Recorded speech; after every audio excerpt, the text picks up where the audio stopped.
So இன்னைக்கு டிஎன்ஏல என்ன இம்பார்ட்டன்ட்டான செய்திகள் இருக்கு அப்படிங்கிறத பார்ப்போம். ஸோ முதல்ல பார்த்தீங்க அப்படின்னா, சமுத்திரயான் திட்டத்த பத்தி குடுத்துருக்காங்க.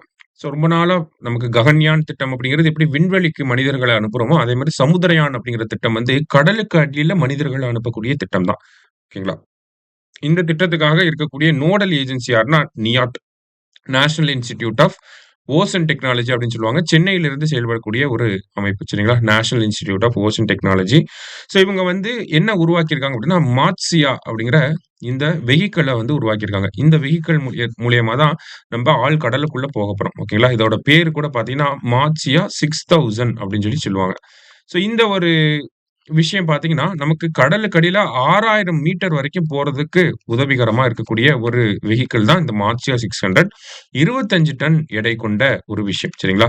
ஸோ இதன பயன்படுத்தி தான் நம்ப கடலுக்குள்ள போகப்போறோம்.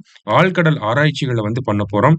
ஆழ்கடல்ல இருக்கக்கூடிய வளங்கள பத்தி ஸ்டடி பண்ண போறோம். ஓகேங்களா? அண்டர் வாட்டர் ரிசோர்ஸஸ பத்தி ஸ்டடி பண்ண போறோம். ஸோ இது நம்மளுடைய கடலோட புரிதல வந்து அதிகப்படுத்துறதுக்கு ரொம்ப முக்கியமான ஒரு விஷயமா இருக்கும். கடல பத்தின புரிதல வந்து அதிகப்படுத்துறதுக்கு ரொம்ப முக்கியமான ஒரு விஷயமா இருக்கும்.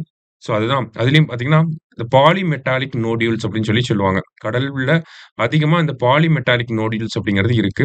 இந்த ரிசோர்ஸஸ் எல்லாமே வந்து பார்த்தீங்கன்னா, நமக்கு ஃபியூச்சர் நீட்ஸ்க்கு வந்து பயன்படும். சரிங்களா?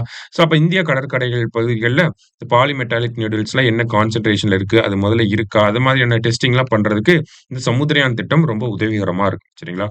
அடுத்ததா பார்த்தீங்கன்னா, டெல்லி, கேரளா மற்றும் தமிழகத்தில் பிறப்பு விகிதம் தேசிய சராசரியை விட 2 மடங்கு குறைந்து வருகிறது அப்படின்னு அறிக்கை வெளியிட்டிருக்காங்க. Sample registration system.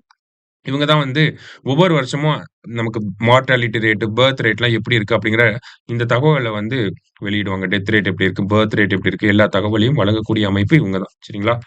ஸோ இவங்கள பொறுத்தவரைக்கும் பார்த்தீங்கன்னா, இந்தியாவுல இந்தியாவுடைய இந்த பிறப்பு விகிதம் அப்படிங்கிறது 19.1 இருக்கு. 2021 நிலவரப்படி பார்க்கிறப்ப, இந்தியாவுடைய பிறப்பு விகிதம் அப்படிங்கிறது 19.3 இருக்கு. வருஷம் வருஷம் பார்த்தீங்கன்னா, கான்ஸ்டன்ட்டா 1.12% வந்து இந்த பர்த் ரேட் கம்மியாயிட்டே இருக்கு அப்படிங்கிறத சொல்லியிருக்காங்க. ஆனா இத தமிழ்நாடு, கேரளா, டெல்லியோட ஒப்பிட்டு பார்க்கிறப்ப, தமிழ்நாட்டுக்கு வருஷம் வருஷம் 2.35% கம்மியாவுது. டெல்லிக்கு 2.23% கம்மியாவுது. கேரளாவுக்கு பார்த்தீங்கன்னா, 2.05% வந்து கம்மியாகுது. சரிங்களா? இப்ப என்ன சொல்லியிருக்காங்க? அதுதான் இங்க சொல்லியிருக்காங்க. தலைப்புல குடுத்திருக்காங்க.